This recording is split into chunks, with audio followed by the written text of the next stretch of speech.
L'homme ne vivra pas de pain seulement, mais de toute parole qui sort de la bouche de Dieu. Voici votre moment de méditation quotidienne.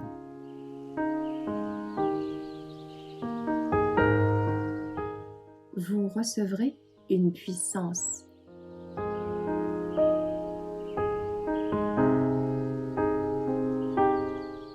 La coopération humaine est essentielle le 8 juin, car quiconque invoquera le nom du Seigneur sera sauvé. Comment donc invoqueront-ils celui en qui ils n'ont pas cru? Et comment croiront-ils en celui dont ils n'ont pas entendu parler? Et comment entendront-ils parler de lui sans prédication? Romains 10, versets 13 et 14.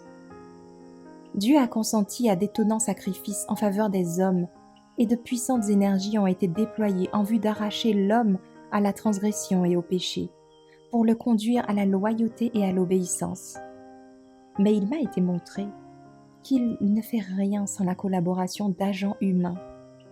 Toute effusion de grâce, de puissance a été offerte gracieusement, et les moyens d'action les plus importants ont été mis en œuvre pour réveiller et maintenir en vie dans le cœur l'esprit missionnaire, en sorte que l'agent divin et l'agent humain puissent conjuguer leurs efforts. Quel usage avez-vous fait du don de Dieu?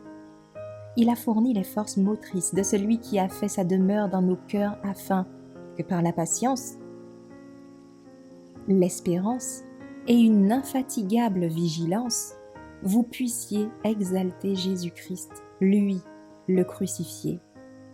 Et afin que vous lanciez l'avertissement annonçant que le Christ viendra une seconde fois avec puissance et une grande gloire, appelant les hommes à se repentir de leurs péchés. Comment le Saint-Esprit a-t-il agi dans vos cœurs?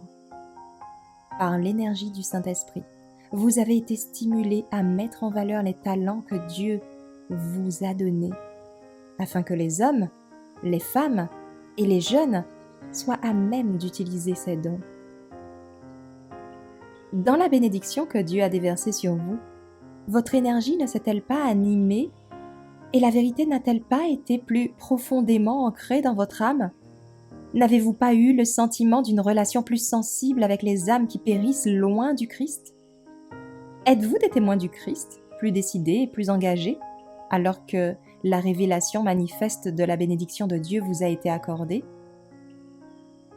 La mission du Saint-Esprit est de faire pénétrer dans votre esprit les vérités vitales et essentielles. Ce don extraordinaire doit-il être enveloppé d'une nappe et caché ainsi du monde? Non, non, il doit être confié au banquier. Et si un homme utilise ses talents, aussi discret soit-il, alors le Saint-Esprit dispose des choses de Dieu et les présente à nouveau à l'Esprit. Il fait de la parole négligée un outil vivifiant.